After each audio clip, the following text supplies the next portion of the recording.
Honest గా చెప్తున్నా, మనం చీటెడ్ ఫీల్ అవుతామండి మూవీ చూస్తున్నంత సేపు. చెప్పిందే జరిగిందండి. సారీ టు సే దిస్, పైత్యమాత సినిమాలో పెట్టారు. నువ్వు ఏమాత్రం ఎంజాయ్ చేయలేదు, చాలా ఫోర్స్డ్ గా అనిపించినాయి. Sir, you're out of order. Out of order. I show you out of order. If I were the man I was 5 years ago, I'd take a flamethrower to this place. Out of order. Who the hell do you think you're talking to?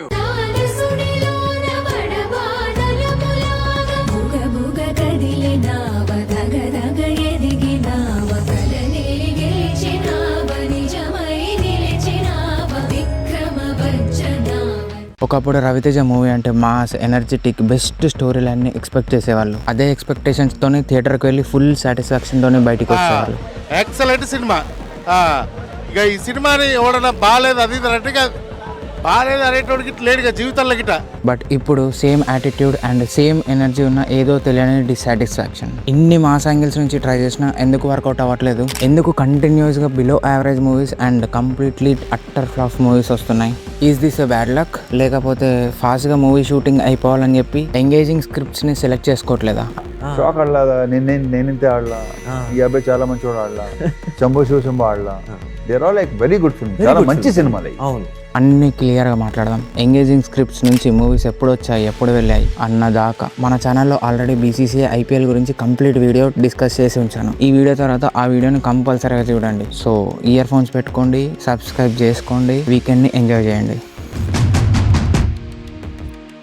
Early 20sలో Raviteja movies అంటే mass, natural acting and unique scripts అని అందరి మైండ్లో ఒక stamp వేసి పెట్టేశాడు. Idiot మూవీలో ఆ natural acting, young generation point of view, natural డైలాగ్స్తో ఒక యూనిక్ యాటిట్యూడ్ని మెయింటైన్ చేశాడు. When it comes to Amma Nanna ఒక తమిళ అమ్మాయి, ఫాదర్ ఎమోషన్స్తో పాటు స్పోర్టివ్ యాటిట్యూడ్ని కంప్లీట్గా బిల్డ్ చేసుకున్నాడు. ఒక డిఫరెంట్ వైబ్ని క్రియేట్ చేశాడు. అదే ఫ్లోలో ఆడియన్స్కి అర్థమయ్యే లోపే the biggest peak comedy movie వెంకీతో మళ్ళీ ఇండస్ట్రీని షేక్ చేశాడు. ఇప్పటి వరకు చూసిన యాటిట్యూడ్, మాస్ని డిఫరెన్షియేట్ చేస్తూ కామెడీని పీక్ లోకి తీసుకెళ్లాడు. ఇప్పటికీ వెంకీ మూవీ అంటే తెలియని వాళ్ళు ఉండరు. I'm not talking about Gen Z. కామెడీలో మంచి హిట్ రాగానే అందరూ నెక్స్ట్ మూవీ కూడా కామెడీ అని ఎక్స్పెక్ట్ చేస్తూ ఉన్నారు.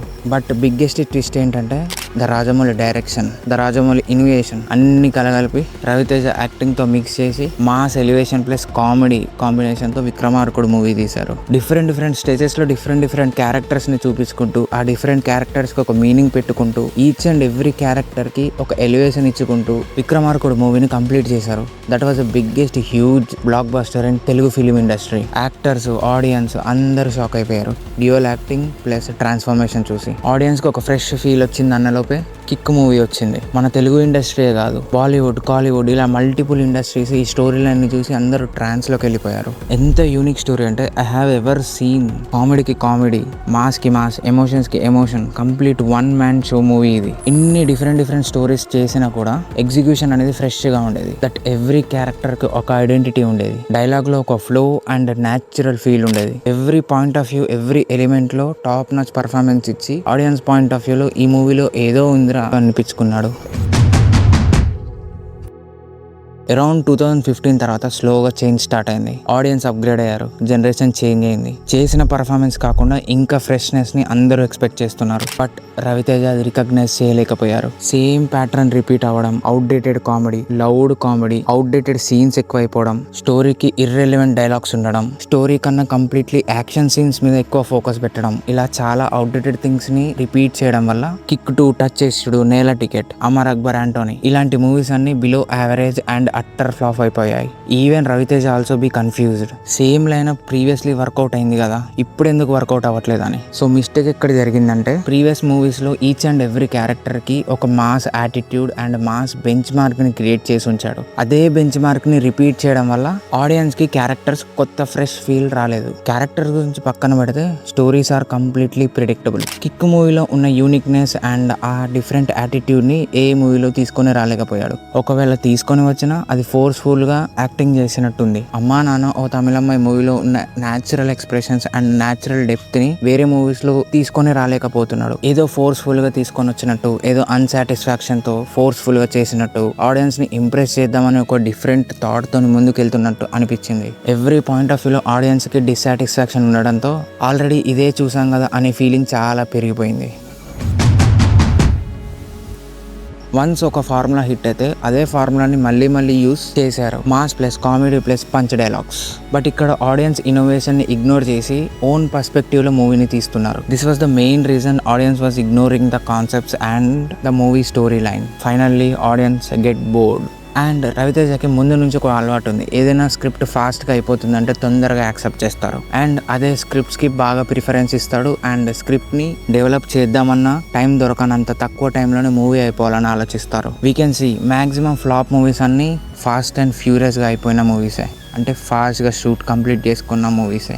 బ్యాక్ టు బ్యాక్ ప్రాజెక్ట్స్ని యాక్సెప్ట్ చేయడం అండ్ ఆ ప్రాజెక్ట్స్లో ఉన్న స్క్రిప్ట్స్ని కంప్లీట్గా చదవకుండా ఒక స్క్రిప్ట్ని ఇంకో స్క్రిప్ట్లోకి ఇన్సర్ట్ చేసినట్టు అనిపించేలాగా ఉండడం, ఇలా అన్ని పాయింట్స్ని కన్సిడర్ చేసుకుంటూ at the end result average or flop అవుతున్నాయి. రవితేజ మూవీస్ అన్ని యాక్షన్ సీక్వెన్సెస్ బాగుండవని నేను అనట్లేదు. కొన్ని యాక్షన్ సీక్వెన్సెస్ టాప్ నాచ్ ఉంటాయి, బట్ అవి ఇర్రిలెవెంట్ ప్లేసెస్లో ఉంటాయి. ఇర్రిలెవెంట్ అంటే హాఫ్ కుక్డ్ స్టోరీస్. ఆ స్టోరీ లైన్కి ఎగ్జాక్ట్ టైంలో ఫైట్ సీన్ ఉండదు, ఎగ్జాక్ట్ టైంలో సాంగ్ ఉండదు. స్టోరీ సంథింగ్ ఏదో సీరియస్ సీన్ అవుతూ ఉంటుంది, ఇక్కడ లవ్ సాంగ్ ప్లే అవుతుంది. So these are consider as half cooked stories which is past and furious stories.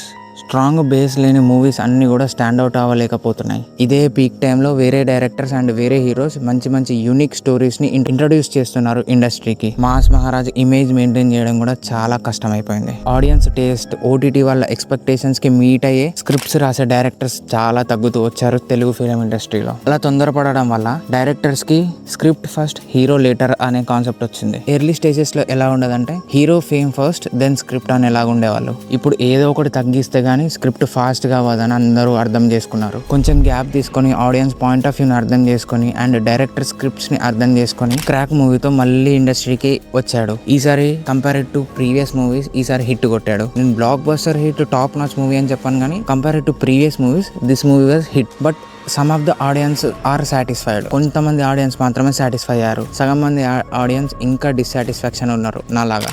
అదే ఫ్లోలో ధమాకా మూవీ వచ్చింది. క్రాక్ మూవీ కాన్సెప్ట్లో ఉన్నా కూడా ఆడియన్స్కి బాగా ఎక్కేసింది, ఎందుకంటే the flow was completely depends on the crack movie కంప్లీట్గా కంబ్యాక్ ఇచ్చింది కాబట్టి అదే ఫ్లోలో ధమాకా ఉండడం వల్ల ఆడియన్స్కి బాగా ఎక్కేసింది. ఇండస్ట్రీలో మంచి కమర్షియల్ హిట్ టాక్ వచ్చింది. ఇక్కడ ఆడియన్స్ని బాగా అర్థం చేసుకున్నాడు. Emotion, comedy, mass attitude and script flow ఇవన్నీ కన్సిడర్ చేసుకుంటే ధమాకా మూవీ వచ్చింది. సో ప్రాబ్లం ఎక్కడ వచ్చిందంటే రవితేజ యాక్టింగ్లో కాదు, రవితేజ చూస్ చేసుకునే స్క్రిప్ట్లో వచ్చింది. The best top notch script and story line ఉన్న స్క్రిప్ట్స్ ని తీసుకోలేకపోతున్నాడు, అవి రావట్లేదు.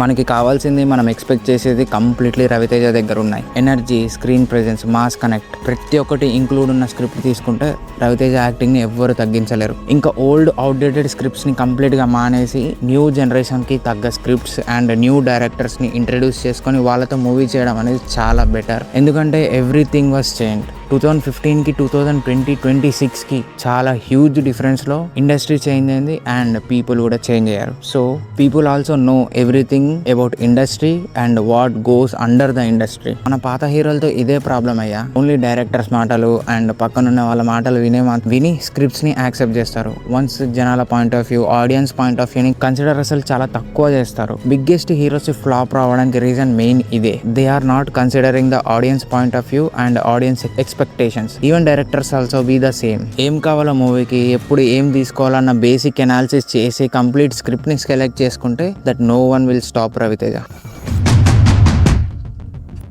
మన జెన్జీ కిడ్స్ అసలు ముందు తెలియదు, వెనక తెలియదు, తల తెలియదు, తోక తెలియదు. నేను ఫస్ట్ మూవీ చూసేటప్పుడు అసలు ఇప్పుడు మాట్లాడే జెన్జీ కిడ్స్ అసలు పుట్టలేదు. అలాంటి వాళ్ళు కూడా Ravi Teja presence and Ravi Teja acting, Ravi Teja scripts గురించి మాట్లాడే వాళ్ళు అయిపోయారు. ఐ నో, నేను 25 రూపీస్ పెట్టి ఇడియట్ మూవీకి వెళ్ళాను. I know very well Ravi Teja acting and performance and mass జాతర. బట్ ఈ జెన్జీ కిడ్స్ కి ఆ అర్హత లేదు, ఎందుకంటే వాళ్ళు కంప్లీట్ మూవీని చూడరు. ఫస్ట్ ఆఫ్ ఆల్ 5-10 minutes లోనే కంప్లీట్ 2 hours మూవీని చూసే వాళ్ళు ఉన్నారు. ఇక నేను చెప్పొచ్చేది ఏంటంటే కంప్లీట్ మూవీని చూసినప్పుడు, కంప్లీట్ మూవీని జడ్జ్ చేసినప్పుడు ఇక్కడ ఇష్యూ ఉంది అని రియల్గా పాయింట్ ఆఫ్ వ్యూని పాయింట్ చేసినప్పుడు మాత్రమే జెన్జీ కిడ్స్కి మాట్లాడే ఛాన్స్ ఉంది. జెన్జీ కిడ్స్ కంప్లీట్లీ మూవీ చూసి అండ్ మూవీలో ఉన్న పాయింట్ ఆఫ్ వ్యూని అర్థం చేసుకున్నప్పుడే they will understand the real point of view of Ravi Teja script. I'm not talking about the recent scripts. నేను చెప్పేదంతా early 2000 scripts. So finally if రవితేజకి ద బిగ్గెస్ట్ స్క్రిప్ట్ పడిందే అనుకో, జస్ట్ ఇమాజిన్ ద రికార్డ్స్.